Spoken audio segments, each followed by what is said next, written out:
8। एक तरफ मेरे ऑलवेज ठर की दोस्त अथर्व की कॉल आ रही थी और दूसरी तरफ मुझे मेरा बाप लाइफ में फर्स्ट टाइम लो फील करता दिख रहा था। अगर मैं सैडिस्ट होता तो मुझे आज अपने बाप को ऐसा अजीब सा मुंह बनाते देख खुशी होती, पर पता नहीं क्यों मुझे बुरा लग रहा था। मैंने अपना फोन साइलेंट किया और फर्स्ट टाइम उनके कंधे पर अपना हाथ रखा। क्या हुआ आपको? ऑफिस में कोई प्रॉब्लम हुई क्या? अथर्व फिर कॉल करने लगा। मैं फिर से साइलेंट करने वाला था कि बाप को दया आ गई। ले लो कॉल, बात करके आओ फिर बताता हूँ। नहीं अथर्व ही है, वो वेट कर लेगा। आप बताओ। बोला ना बात कर लो, मैं भी चेंज करके आता हूँ। हटो सामने से। मैं ऑलरेडी कोने में खड़ा था, फिर भी बाप ने सामने हटवाया और बाथरूम चला गया। हाँ बोल भाई, क्या हो तुझे? भोसड़ी वाले, तुझे क्या हुआ है? तुझे मौका मिला तो तूने मेरी ही गांड मार ली।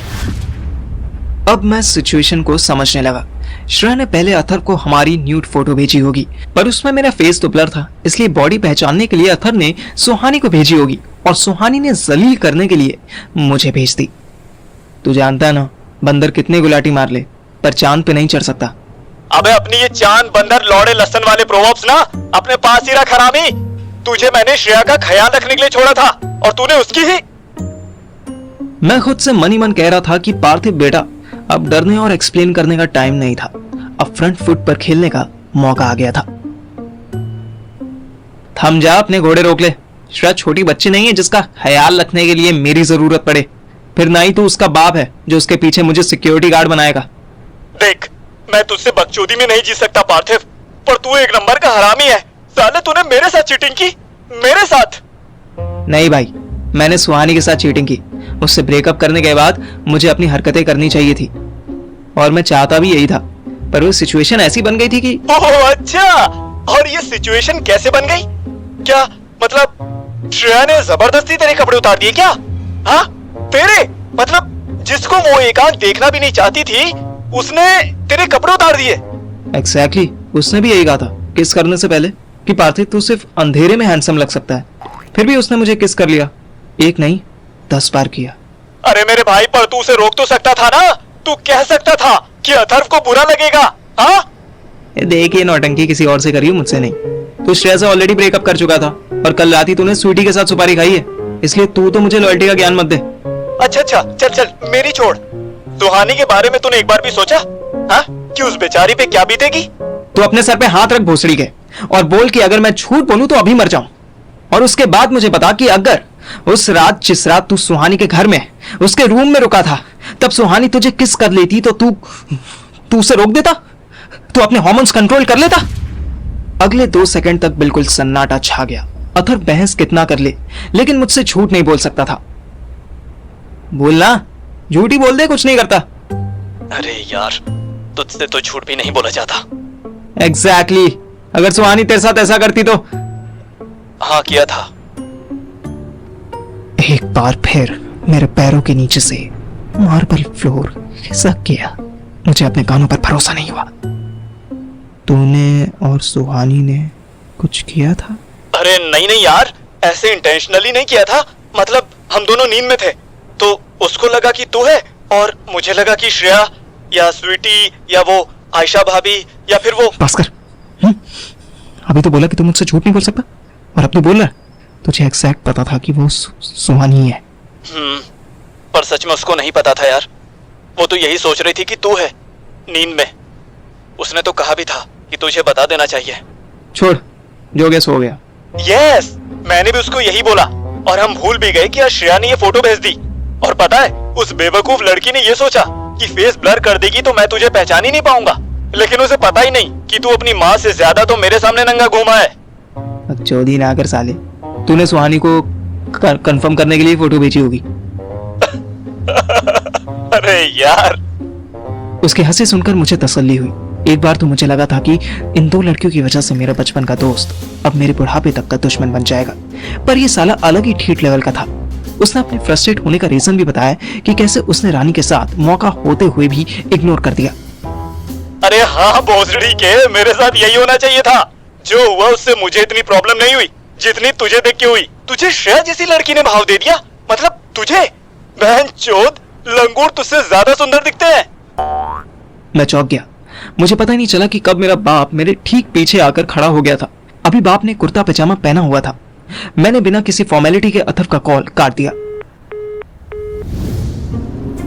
मेरी अपने बाप के साथ एक सीरियस मीटिंग होने वाली थी और उधर अथर्व के घर पर लेडीज की सीरियस मीटिंग के बाद पंडित जी से डिस्कस करने की बात हो रही थी। श्रेया की मम्मी यानी पूर्णिमा आंटी इस रिश्ते से कोई बहुत खुश नहीं थी, पर सुनीता आंटी को ना कहने की हिम्मत किसके पास थी।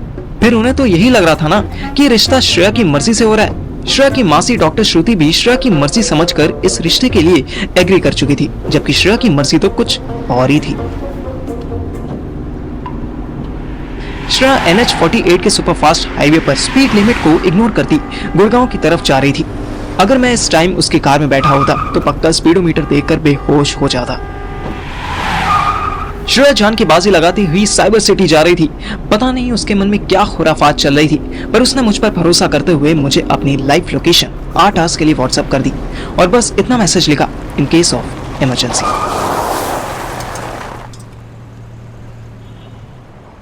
साइबर सिटी की पार्किंग के बाहर श्रेया ने कार रोकी और बिना पार्किंग वाकिंग का झंझट पाले सीधा बाहर निकली और द ड्रंक एंड बोटानिस्ट में घुस गई।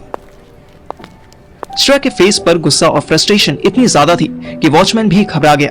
इस टाइम बार ऑलमोस्ट खाली था। टेबल तो 100% खाली थी, बस काउंटर के दोनों कोनों पर एक लड़का बैठा था। श्रेया ने पहले लेफ्ट वाले को देखा।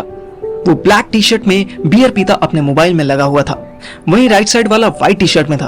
वो कोई विस्की पी रहा था, पर उसके हाथ में फोन नहीं था। श्रेया उसी के साथ वाले स्टूल पर बैठ गई। वेटर इतनी सुंदर लड़की को देख मक्खी जैसा उड़ता हुआ आया। One Manhattan with cherries. Waiter ने गर्दन हिलाकर ऑर्डर रिसीव किया और कॉकटेल बनाने चला गया। श्रेया ने फिर से राइट में देखा। उसे उम्मीद थी कि सफेद व्हाइट वाला लड़का उसके तरफ देखेगा, पर लड़के ने ऐसे इग्नोर किया जैसे उसके साथ वाला स्टूल खाली था। श्रेया ने चुपचाप उस लड़की की एक फोटो ली और मुझे व्हाट्सएप कर दी।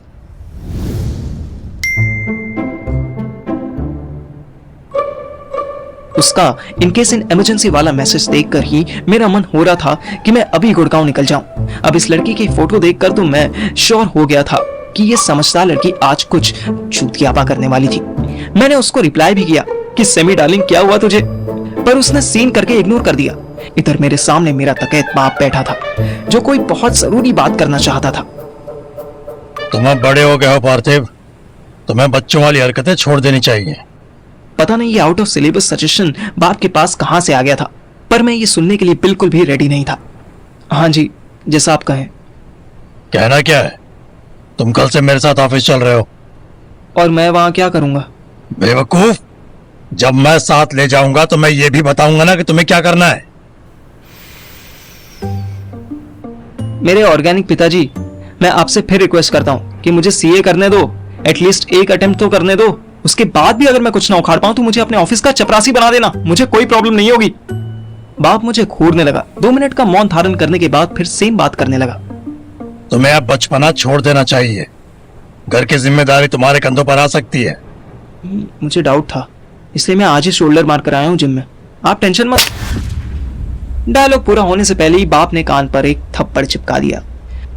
जितना सोचता हूं कि इस लड़के पर हाथ ना उठाऊं, उतना ही ये सुअर मुझे मजबूर करता है। मैंने एक हाथ अपने गाल पर रख लिया और फिल्मी स्टाइल में बोला, मजबूर तो आप मुझे कर रहे हो कुमार साहब। जब मैं आपसे कह चुका हूं कि मुझे आपकी सिक्योरिटी गार्ड्स में कोई इंटरेस्ट नहीं है तो नहीं है।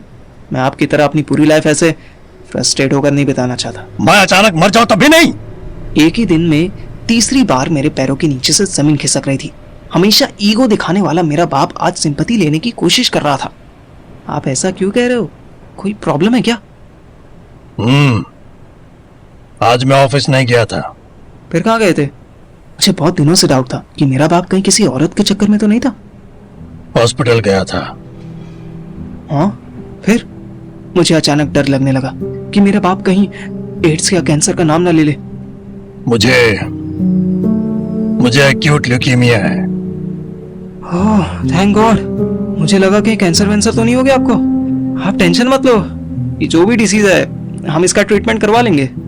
मेरा बाप मुझे फिर घूरने लगा। फिर मेरे कंफ्यूज मुंह को देखकर उन्होंने बंद टीवी को घूरना शुरू कर दिया।